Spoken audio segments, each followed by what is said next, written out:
Chaque caméra est un voyage dans le temps, que ce soit à travers les fractions du passé qu'elles ont capturées, ou par leur design et leur niveau de perfectionnement qu'elles arborent encore aujourd'hui. Elles nous permettent de nous immerger dans une époque que nous n'avons pas connue, et de voir le passé, de l'autre bout de la lentille. La Bauer 88 RS est un parfait exemple de ce voyage temporel. Cette caméra fut commercialisée à partir de 1963 par la marque allemande Bauer.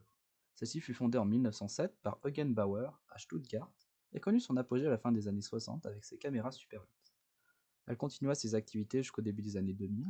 L'un de ses modèles les plus répandus est la Bauer 88D. La Bauer 88 RS s'inscrit dans la grande gamme des caméras 88 Bauer, précédant la gamme Super 8. Ces modèles ont pour particularité de tous utiliser des films 8 mm ou double 8 mm. Les films 8 mm classiques se différencient des films Super 8, notamment par leur perforation. La gamme débute en 1938 avec la Bauer 8, premier modèle à utiliser du 8 mm, et dont la production fut interrompue par la Seconde Guerre mondiale et repris péniblement après l'armistice du fait de la pénurie de chargeurs et de films. Bien qu'ayant connu un débit difficile, la gamme 88 prospéra et donna de nombreux modèles.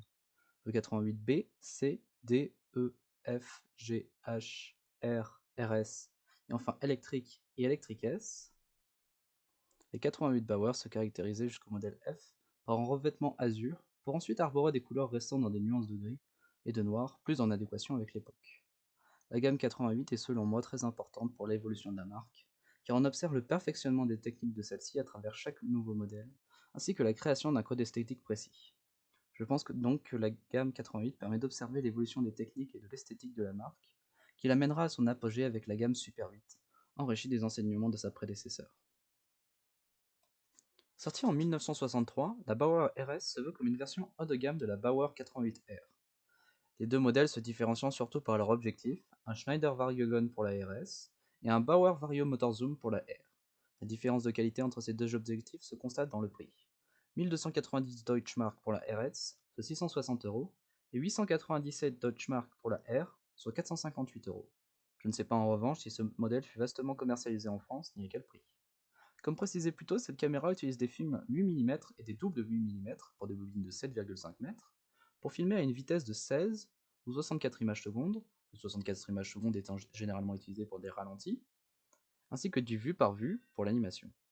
Pour commencer à filmer, il suffisait seulement de remonter la caméra et d'appuyer sur la gâchette. La mise au point était manuelle et s'effectuait avec une bague directement sur l'objectif, tandis que le pose-mètre, l'appareil gérant la luminosité de l'image, était automatique, une première chez Bauer.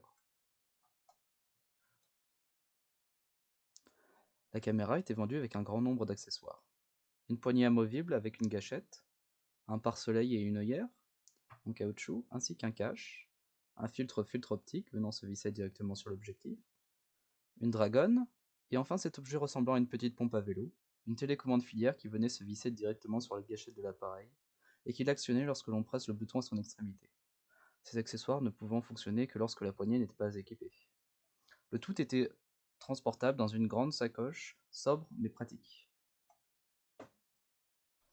Bien que je n'ai jamais eu l'occasion de l'utiliser pour filmer, je ne sais même pas si les films 8 mm sont encore trouvables, la Bauer 88 RS est une caméra fascinante à mes yeux. Elle est l'aboutissement technologique de nombreuses caméras précédentes et annonce une nouvelle génération de caméras. J'ai appris de nombreuses choses en examinant cette caméra et en faisant des recherches sur elle, et c'est pour cela que j'ai tenu à faire cette vidéo. J'espère vous revoir pour une prochaine vidéo et j'espère que vous avez trouvé celle-ci intéressante.